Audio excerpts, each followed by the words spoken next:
Good morning, सत श्री अकाल, प्रणाम। दोस्तों, मैं अमित चतुर्वेदी एक बार फिर हाजिर हूँ रेडियो अम्मू अमित पर कुछ नई बातों के साथ। आप सभी को सुबह की प्यारी प्यारी नमस्कार। वो जो मिलता था मुझे रोज डराने के लिए, वो जो मिलता था मुझे रोज डराने के लिए, वो मुझ में ही था और मुझे पता भी न था। दोस्तों, आज मैं आपसे डर वहम के बारे में बात करना चाहता हूँ। बचपन से ही हमें भूत चुड़ैलों की कहानियाँ सुनाई जाती हैं, फिर ये भी समझा दिया जाता है कि ये सिर्फ कहानी है, सच में ऐसा कुछ नहीं होता। कहते हैं कि मनुष्य के दिमाग में दो भाग होते हैं, चेतन और अवचेतन। चेतन मन या दिमाग को तो हम जैसे तैसे बड़े होते होते समझा ही लेते हैं कि भूत चुड़ैल कुछ नहीं होते, ये तो एक बस कहानियों का पात्र है। पर क्या अवचेतन मन को हम ये समझा पाते हैं? और इसी कारण कभी न कभी हम डर या वहम के शिकार बन जाते हैं। चलिए, ये बात आपको, जैसा कि मैं हर एपिसोड में करता हूँ, एक कहानी के माध्यम से समझाता हूँ। एक बार एक पति पत्नी थे। वो आपस में एक दूसरे को बहुत ज्यादा प्रेम करते थे। सब कुछ बहुत अच्छा चल रहा था, पर अचानक पत्नी बीमार पड़ गई। पति ने काफी कोशिशें की, खूब इलाज करवाया, पर एक दिन पत्नी अपने पति से बोली कि मैं तुमसे बहुत प्यार करती हूँ, मैं तुम्हारे जीवन में पत्नी के रूप में किसी और को नहीं देख सकती। अगर मैं मर भी गई और उसके बाद तुमने दूसरी शादी कर ली तो मैं भूत बनकर तुम्हें परेशान करूंगी। इत्तेफाक से ये कहते कहते उसकी मृत्यु भी हो गई। पत्नी की मृत्यु के बाद काफी दिनों तक तो वह व्यक्ति काफी दुखी रहा और अकेले अपना जीवन व्यतीत करता रहा। पर कुछ दिनों बाद उसके जीवन में एक युवती ने प्रवेश किया और उस व्यक्ति ने उससे शादी कर ली। शादी के कुछ दिन बाद उस व्यक्ति को लगा कि कोई उससे कुछ कहना चाह रहा है। उसने मुड़कर देखा तो वो उसकी पत्नी थी, पहले वाली। बोली, तुमने अपना वादा तोड़ा है, अब मैं रोज तुम्हें परेशान करने आऊंगी। ये कहकर वो गायब हो गई। आदमी बुरी तरह घबरा गया। उसकी रातों की तो नींद ही उड़ गई। अगली रात उसे फिर वही आवाज सुनाई दी, मैं तुम्हें चैन से जीने नहीं दूंगी। मैं जानती हूँ आज पूरे दिन तुमने क्या क्या किया और किससे क्या क्या बात की।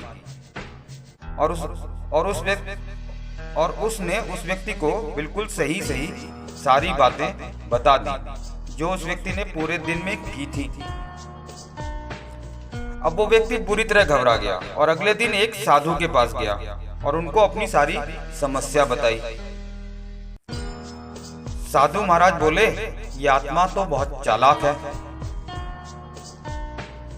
वो व्यक्ति बोला, बिल्कुल है, तभी तो मेरी एक एक बात उसे पता होती है। अब साधु महाराज बोले, मेरे पास इसका इलाज है। अब की बार जब तुम्हारी पत्नी की आत्मा तुम्हारे पास आए तो जैसा मैं बता रहा हूँ तुम वैसा ही करना। और साधु महाराज ने उसे एक तरीका बता दिया। अब उस रात जब फिर से आत्मा आई तो उस व्यक्ति ने उससे कहा कि तुम बहुत चालाक हो, मैं तुमसे कुछ छुपा तो सकता नहीं, जैसा तुम चाहती हो मैं अपनी पत्नी को भी छोड़ दूंगा,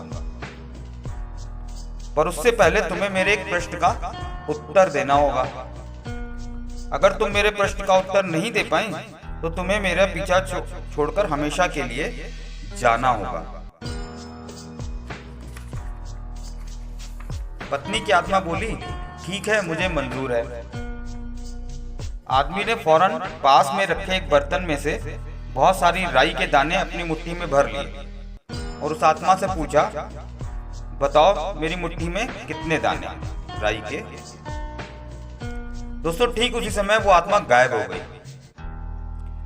कुछ दिनों तक जब सब कुछ सामान्य रहा तो वो व्यक्ति साधु को धन्यवाद देने उनके पास पहुंचा और बोला कि आत्मा से पीछे छुड़वाने के लिए मैं आपका हमेशा आभारी रहूंगा। पर मैं एक बात नहीं समझ पाया कि उस प्रश्न में ऐसा क्या था कि एक झटके से ही आत्मा से छुटकारा मिल गया।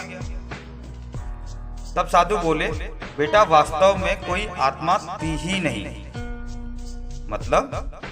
आदमी ने आश्चर्य से पूछा, अगर ऐसी बात थी तो मेरी हर बात कैसे जान जाती थी?